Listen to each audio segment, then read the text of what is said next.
Okay, listeners, it gives me enormous pleasure, should I say, this evening, as it is in London in the UK, to welcome Valentine Palmer. For those that don't know Valentine, I'm going to give him a quick intro for you. Valentine, I don't really know where to begin, but he's appeared on TV programs in the UK, Minder, The Professionals, The Sweeney, Doctor Who, Six Wives of Henry VIII, my goodness, The Chinese Detective, Pathfinders, Misfit, and a whole host of other shows. Valentine, it's an absolute pleasure to welcome you this evening on the Steve Harris online radio show. And I'm sure listeners will be intrigued to find out what you do currently and what you've got lined up in the future and how you can help them maybe improve on certain skills that only you know how best to do. A very warm welcome to you, Valentine. Thank you, Steve. Yeah. Thanks for listening to some of my credits, many of which were quite a while ago. But it is interesting, that once you've been on TV, people somehow seem to remember you, particularly Doctor Who, which was many years ago, and I was in several episodes, and I still get fan mail. Can you believe? I had 2 fan mails come in this week, and I'm doing a Doctor Who convention in London in a few weeks' time. It's really weird how that just lingers on. Sure. And I think you should make mention of the fact. I think you mentioned to me that the shows you were actually participated within were all Dalek related ones, which are probably the most well-known watched, I dare say. Well, what I can never understand, Steve, is how kids were frightened by these little pepper pots. Can you? Come on. That's an interesting point, and the psychology of that, I think, tells me, because of course it was in my day that I remember sitting there in the lounge on the floor watching the TV program. I don't know, these Daleks, and they had a very mystique kind of way, didn't they? They moved without feet. They kind of moved. It all seemed very. It seemed digital then, which of course it wasn't, because we didn't have anything like digital things. But I suppose that's the closest thing that I guess we can remember that comes close to a digital kind of something. That's true, but people did actually find them frightening. But the frightening thing was surely the voice. Exterminate. Wasn't that what scared kids? I think, yeah, very much so. Yeah, it was a very strange voice. It's very embarrassing, because whenever I'm anywhere and anyone hears I've been in Doctor Who, they come up to me and say, exterminate. It's really awesome. And I must tell you about the Daleks. You were talking about they had no feet. They did. They had little men inside sitting in a little seat and just walking the thing along the floor like a kid's plaything. That's funny. That is funny. I remember, but we digress, so I won't go into it, but I remember going to a Doctor Who exhibition when I was a kid. Maybe it was at Earl's Court, and they had a whole arena of these Daleks going round. And even then it was pretty terrifying. I remember that quite clearly. Anyway, it was fun. And I have to tell you, I have to admit something. That I'd never watched Doctor Who before I was in it. And my agent rang and said, "Do you want to be in Doctor Who?" And I said, yeah, okay. Because I'm not mad about science fiction, you see. Interesting. And I'd never watched it till I was in it. It was great fun. And then I had to go off after I'd done a chunk of episodes and filmed them. I had to go off abroad to work. I was going to run a theatre in Mallorca. Can you believe? That's another story. Yeah. And I never saw my episodes until last year. A fan sent me a DVD with my episodes on. Goodness me. Does Doctor Who, has it got out sort of in other places, through the world? Is it seen over in the world? It keeps me in cups of coffee indefinitely, because you get these little checks keep coming in. Really? Yeah, like 14th repeat fees from Namibia. That's serious. Can you believe? Unbelievable. So that's great. And obviously, if listeners want to see any of these little excerpts, I know that you've got some on your website, which is the academyofcommunication.com. That's right. And if they go to the button marked on TV, it's got a lot about me on TV. There's an excerpt from one of the episodes I was in as me and John Pertwee as Doctor Who, and there's also some interviews of me talking about it. Brilliant, brilliant.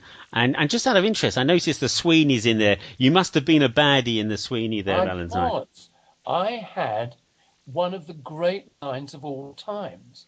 I played a villain, and Regan, the late great John Thor, comes to visit me in my prison cell when he's nicked me. And I have this immortal line. I say, when I find out who grassed on me, I'm going to crucify him to the front of a Circle Line train. Now you must admit, they don't write them like that anymore, Steve. That is really funny. That's very funny. No, that's quite good. Oh, there was So one more when I said, and here, Regan, they've taken my bleeding shoelaces away. Because that's what they do when you go to prison. very interesting that you should mention, as you have done. You recited a couple of lines there, and the voice tone you used was quite different from, of course, your voice tone. Um, I know you coach people in presenting themselves on stage and also on video and things. Um, Tell me about this change in voice tone. I mean, it's hard enough for people to communicate in their own voice, but Well, I was always there very you use lucky. a kind of a different dialect completely. Yeah, I was very lucky. When I was a kid, I was a mimic. And the way I could stop the kids from bullying me at school, because I was a bit of a wimp, was to make them laugh. You know, a lot of comedians have found that at school. If you made the other kids laugh, they didn't bully you. Sure. And when I was leaving school, I went for my last interview with the headmaster, and he said, "No, Palmer, I don't know what you're going to do when you leave school. The only thing I know you're good at is doing impersonations of me and the other staff. So maybe you should think about the theatre." Oh, So, goodness me. and I've always been able to do lots of voices, and I was for many years when I was doing TV and I was in the West End. I was also a voice artist for many years. Really? Yeah, doing lots of accents. And what I learned was to listen to a Dutch person speaking, a German person speaking, a Russian, a Chinese, whatever it was, and find what were the salient features. Now, Rory Bremner says that the way he's able to copy, whether it's Tony Blair or Gordon Brown, whoever it is, he listens to where their voice is placed in the face and tries to put his there. And that's what I used to do. Now, I've done the reverse of that because for about the last 10 years, one of the things I do is courses for business people whose first language isn't English, and I help them to become more English. And I'm just reversing the process, if you see what I mean. Sure, sure. So is that working with people's with their process of pronunciation Yeah, and yeah. and obviously the tones in their voice? And It's where again, the voice is, you yeah, know. I mean, everybody from the Far East, that is up and out, cheekbones, you see? And we have to get it out and further down and yes, relaxed and more forward, things like that. and that obviously once they have those mechanisms taught by you, it's a case of them practicing and practicing and practicing. I dare say. Yeah, I work with people all over the world on Skype, actually. I've got Right. clients in Saudi Arabia, Africa, Russia, everywhere. And we work on Skype. And I also send them little videos Yeah. or links to little videos that they can watch and get the articulation. For sure. Lots of people have sort of sounds that we don't have at all in English, and we have lots of sounds that they don't have. So it's quite hard work for them, but some of them really master it. For sure, and it's very important, I suppose, to them when they're presenting themselves and communicating in English that they become more English by the way they speak. I That's really think it important. is. I think that we English, we don't speak other people's language if we can avoid it. Have you noticed that? We're not very good at that. No, that's quite true. Unlike the Dutch and the Germans and the Scandinavians who seem to speak English easily. So what happens is that when someone comes to England, particularly to do business, or is just doing business on the telephone, Steve, to someone in England, and if we can't quite catch exactly what they're saying, we kind of, if we're not careful, we turn off a bit. Do you know what I mean? Sure, sure. Yeah. No, I do understand what you're saying. Moving the conversation back to appearances and Yeah, maybe stage appearances and yeah, things like that, which I know you've done, acting, stage acting, and things like that, and obviously presenting on stage. I think a lot of people are doing these days. I think people are reinventing their careers by becoming an authority on what they do, and of course communicating information and skills that they have on stage. And I think there's a sure. lot of people like that out there. Tell me how you get over your nerves. Well, I When think what's situation. interesting, Steve, is that everyone's woken up, or many people have woken up, particularly people in business or positions of importance, have woken up to the fact that people buy people, Yeah, not just products and services. yeah, And YouTube is the thing that's changed it all, I think. I mean, we all know that Google bought YouTube because they could see that YouTube was becoming a huge search vehicle for people to search what they wanted to find out. sure. And wouldn't you rather, in this day and age, find out what you want to find out through watching a video rather than having to wade through a lot of text? And it's made people wake up and think, gosh, I've got to put myself out there, not just what I do in text form, don't you think? Well, you're singing from my hymn chart because, of course, as you know, help people communicate and present themselves on video, Yeah, and we call it the know, like, and trust factor. yeah. Um, my whole background, I'm not being interviewed, but as you know, my whole background is sales, promotion, and marketing, and I am so enthused about the tools we have today to be able to promote oneself because, of course, as you rightly say, you do need to communicate by video.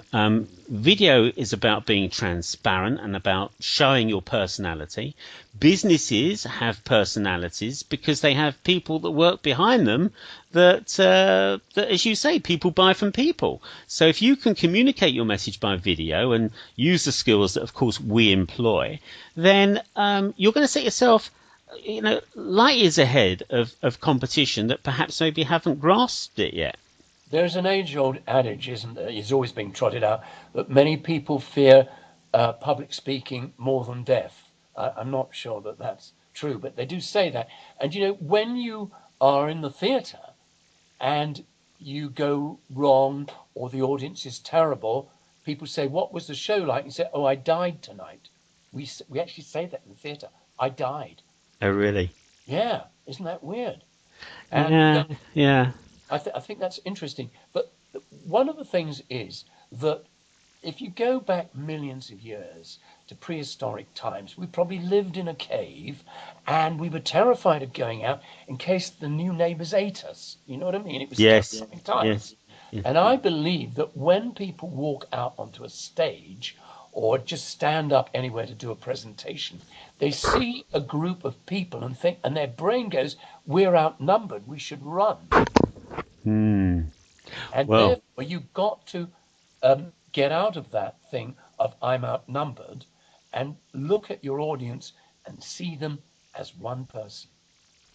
yeah, yeah, and that's a very useful tip. So, I mean, I do know that people do tend to um, memory recall by focusing certain parts of their performance on a person, for instance, opposed to maybe the whole audience. They'll be focusing in a particular area, a person very likely, and communicating with that person as though they were just having a conversation, which helps stimulate the mind to remember, opposed to get confused with seeing such a massive different people.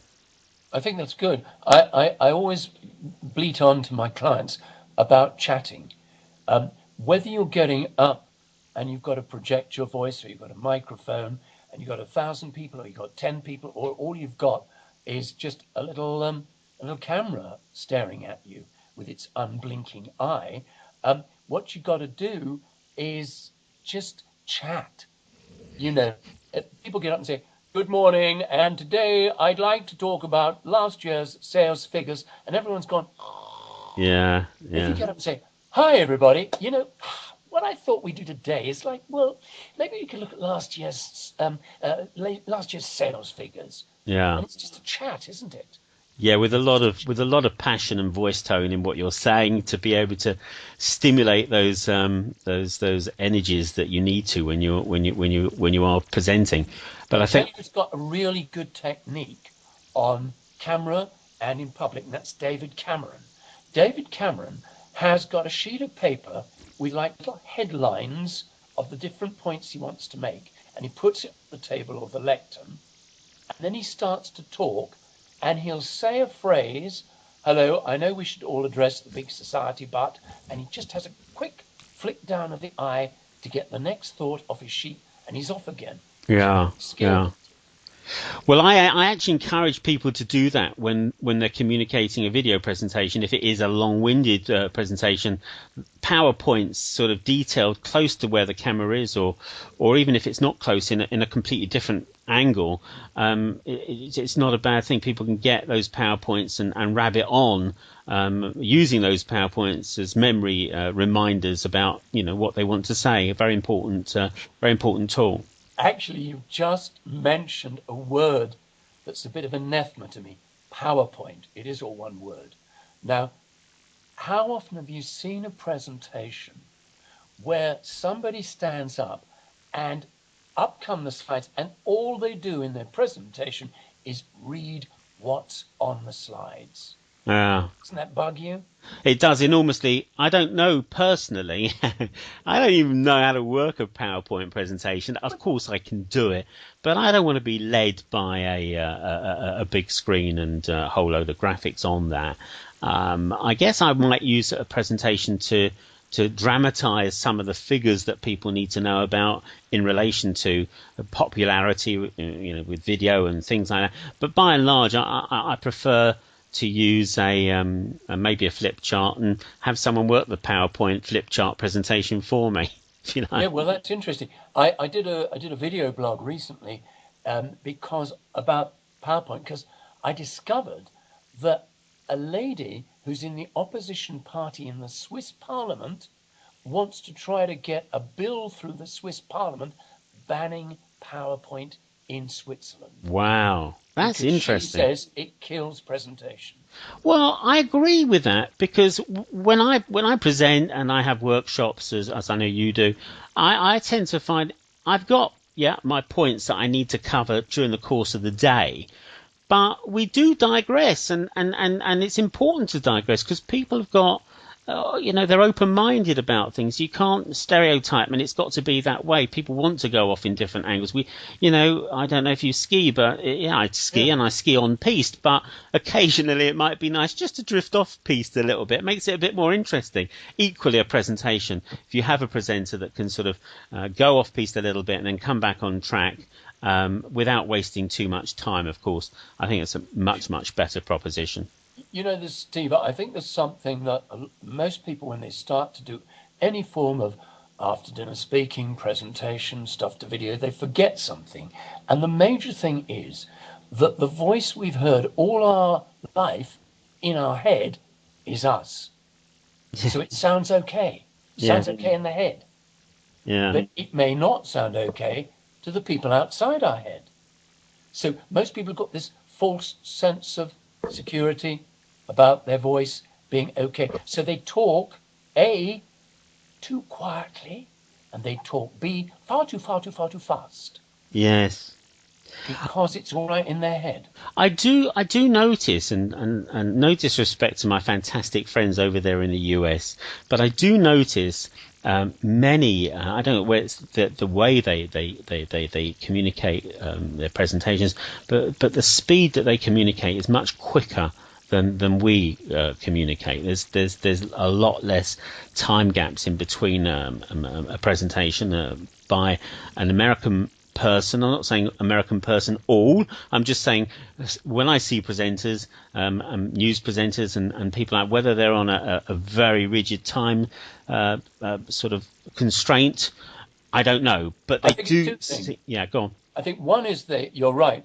They want to try and get a lot in a short space of time. Yes. It's not always the best idea. But the other thing is they want to keep the energy level up. Oh, Americans are very big on energy. yeah. And they want to keep the energy up when they're reading the news because they don't want you to go to another channel. They want to keep the energy up when they're making a presentation because at the end of it, they're going to sell you their book. And I think trying to keep this energy up and electrify you, they go very fast. It's high energy and it's very high pitched, particularly female. I think their voices always seem to be very, mid to higher pitch, very mid to high range with no tone in it at all. It's very one tone. Yeah, well, I mean, we could talk about the American voice for ages. Was it George Bernard Shaw said that we were two nations divided by a common language, and they not only they changed our language, but the way they deliver it is so different. And I Yes. sometimes have American business people come to me and ask to be made more English, which is interesting That's interesting. Well, because they love England. You see, everybody wants to be English. And do you notice that, Steve? Everybody wants to come to England. Everybody wants to be in London and be English and live in a mansion and have a butler and be a stockbroker. I don't know why. They all want this. yeah. Well, I have heard it mentioned, to be fair. I have. But Valentine, we're fast running out of time, and I really so appreciate having a conversation with you this evening. I want to remind listeners that Valentine's website, of which you can find all the details on the Steve Harris Radio Facebook page. So that's Steve Harris Radio, and that's facebook.com/Steve Harris Radio. Valentine will post his details onto that Facebook page with his website details and all the things that he's been chatting about this evening, but certainly some important things that I'm sure he'll want to bring your attention to. And that's been fantastic, Valentine. I really, really appreciate it. I'd love to have gone on a bit longer. Maybe we'll have a chat again on the show, and who knows, perhaps maybe be great to have you at one of my workshops, and I'm sure people will be really, really interested to hear your story and learn from some of the techniques that you clearly have. And thanks very much. Steve, it's been my pleasure. Brilliant. Thank you very much, and bye for now.